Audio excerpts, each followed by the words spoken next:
In the latest Times of Israel article entitled Iran Said to be Ready for Three-Stage Nuclear Compromise. Deal would entail Western recognition of Iranian right to enrich uranium on its own soil, report says. And the article says the Iranian delegation to an upcoming round of nuclear talks with the P5+1 nations plans to present a three-stage compromise proposal that would entail Western recognition of the legitimacy of Iran's controversial uranium enrichment program. The first stage of the proposal includes a motion that would commit the P5+1 nations, the U.S., Russia, China, the United Kingdom, France, and Germany, to defining the recognition of the uranium enrichment right on Iran's soil as a goal of the negotiations, Sinhua reported Sunday.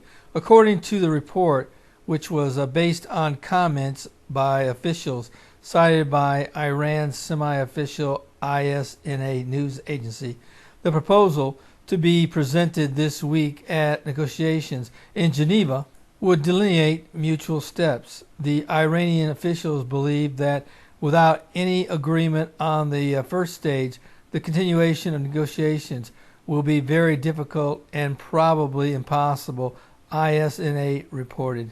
Diplomats hope the conference will mark a new chapter in Western relations with Iran, officials familiar with the upcoming talks have said. According to a report Wednesday in the Wall Street Journal, Iran is preparing to offer to limit its production of nuclear fuel in exchange for an easing of international sanctions. The Iranians are preparing to go to Geneva with a serious package, said a former Western diplomat quoted in the journal. These include limits on the numbers of centrifuges operating, enrichment amounts, and the need for verification.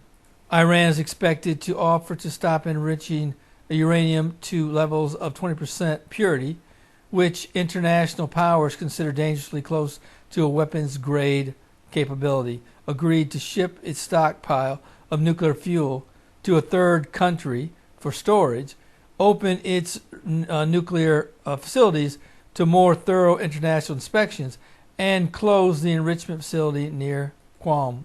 The offer is set to create some divisions between the U.S. and its Mideast allies, especially Israel, Saudi Arabia, and the United Arab Emirates, which have warned against easing sanctions and making hasty gestures toward the Islamic Republic. Well, even though Israel, Saudi Arabia, and the United Arab Emirates and a few other moderate Islamic nations will protest, there's no way that the United States is not going to, and the West, for that matter, is not going to go through with making some type of agreement with Iran. This is something they've wanted to do for many, many years, and I'd be shocked if it didn't go through in some type of peace deal between the West and Iran. Now, I had somebody email me and say, well, that must mean that the rapture is going to take place in the next 6 months then. Well, and that's because their timeline was between 3 and 6 months. Well, the bottom line is that the rapture could happen at any moment. Peace with Iran has nothing to do with what will happen during the rapture. In fact, I probably favor more on the line of this peace process going through, in other words, that between the United States and Iran, then sanctions will be dialed down, and Iran will be allowed to somewhat join the international community. But all this does not mean that the rapture of the church is imminent because of the fact that Iran and the United States is about ready to make a peace accord. In fact, time could go by, months, maybe even years, with an agreement staying intact. In fact, I foresee, this is what I foresee for the future for that, is I foresee the United States and the West and Iran making an agreement, and one that Israel will have to live with. And this will continue for time on down the line. And then the rapture of the church will take place, and then I believe that the Antichrist will rise, and he will make a peace with Israel and many, and the many will be, I believe, the Arab states that will attach a peace accord to creating a Palestinian state.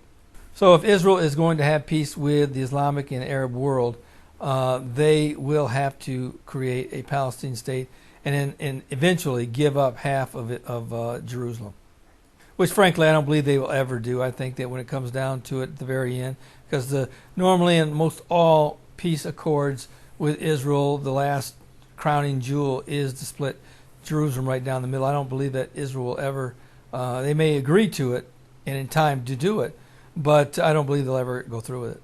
And there was somebody else who emailed me as well, or made a comment that stated that, well, if the U.S. and Iran are going to make a covenant or some type of a peace accord, then I guess the next step is for Israel to go alone and to attack Iran's nuclear facilities and do what the U.S. will not do. Well, frankly, the chances of that happening are almost at zero. Number one, it's not even, we're not even sure that Israel has the capacity to pull off a job of this nature. And even if they did, they would be in a tremendous amount of hot water, not only with the United States, and especially with the United States, but with the Western world and much of the free world. In fact, it wouldn't shock me a bit if the sanctions that Iran had placed upon them was then placed upon Israel. Of course, there's always the thought that, well, who cares about the sanctions? God is on Israel's side. Well, unfortunately, Israel is still living in a natural world. They simply don't believe in a supernatural God at this point in time. Right now, Israel has put their faith in their allies, which is the United States, Great Britain, France, and a few others. That's who they trust, and I know that from time to time we'll hear someone say that Israel has to rely upon themselves. But the truth of the matter is they're intertwined with the international community to an extent. They need to be sanction-free in order to survive. And they also need to be in a place where they can receive U.S. military aid and financial aid. And going against the United States in such a way would be of great harm to them as far as their military is concerned and as far as their economy is concerned. I mean, even though many believe that the minute the Iran were to get nuclear weapons, the vast majority of military analysts know that and believe that Iran is a rational state. In fact, even Israel knows that Iran is a rational state.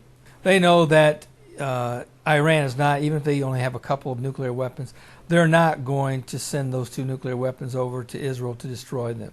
Israel knows that, and it's like I said, most of the international world knows that, the military world knows that. Most of the rhetoric you hear regarding Iran can destroy Israel with 2 nukes are from people who simply are sensationalists and who want to play this story up as much as they possibly can. Don't get me wrong. I am pro-Israel. I want Israel protected. I do not want a nuclear Iran. But I'm just telling you what the analysts have said for years and what Israel themselves know. You have to remember that both Iran and the Arab world and Israel and the United States, they all run on a public relations campaign. Right now, Israel is doing their best to play up the fact that Iran is a nuclear threat. And if they were to get nuclear weapons, that would spell World War III. But the truth of the matter is that if Iran were to get nuclear weapons, that would shift the balance of power toward Iran. And that's a shift that both the United States and Israel don't want to happen. But Iran isn't going to be sending over their nuclear weapons to Israel anytime soon, because they know that the problem would be extremely dire for them if they were to. It'd be mutually assured destruction or MAD. Even though, and that's not to say that they also know that that Israel has a very sophisticated anti-missile battery that could knock those 2, if they do have 2 or 3 or whatever, however many nuclear weapons they got, they could knock them out of the sky. So there's no guarantee that they'd even touch Israeli soil. So Iran is absolutely not going to be sending any missiles over to Israel anytime soon.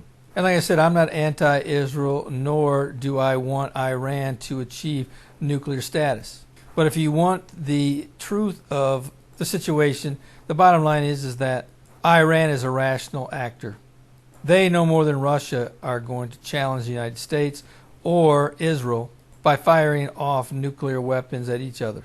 But let me tell you this assuredly, that there will come a time when this world will go from a natural world to a supernatural world in which there will be a nuclear war that will end all wars, and by the time it's all finished, 1/4 of the world's population will be destroyed in a very short amount of time.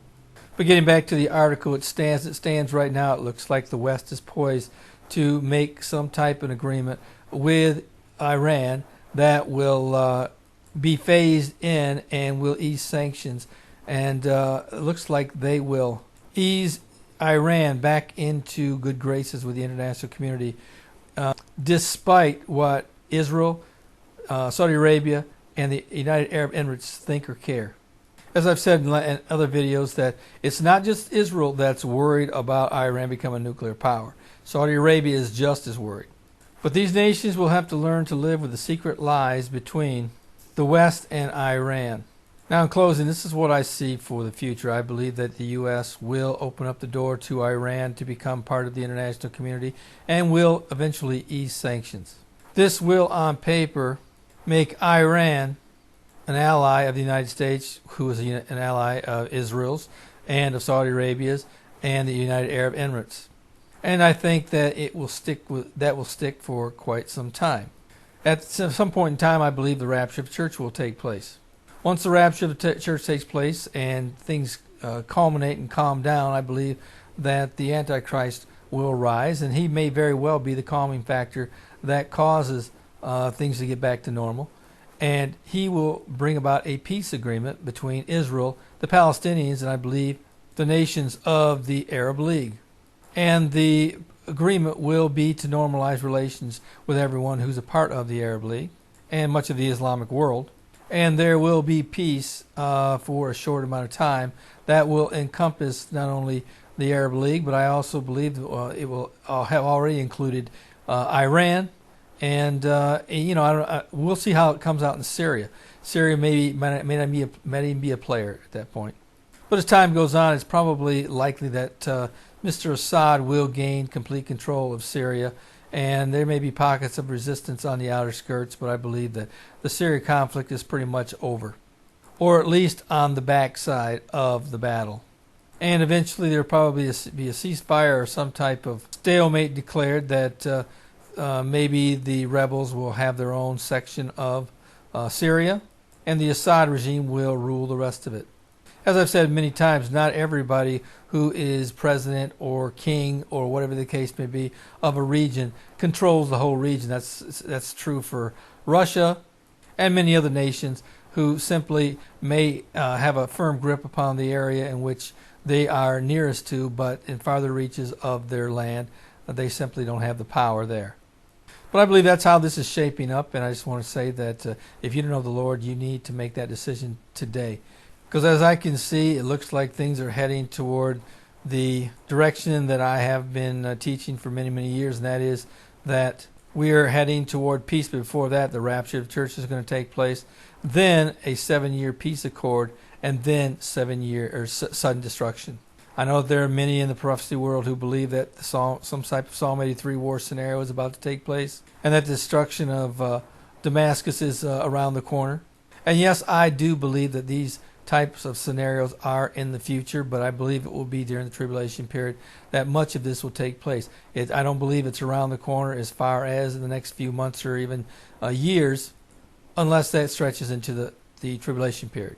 But as I said, I think it's if you haven't made a decision for Christ, you need to do that today before it's everlasting too late. Well, this is Terry Malone with the Calvary Prophecy Report.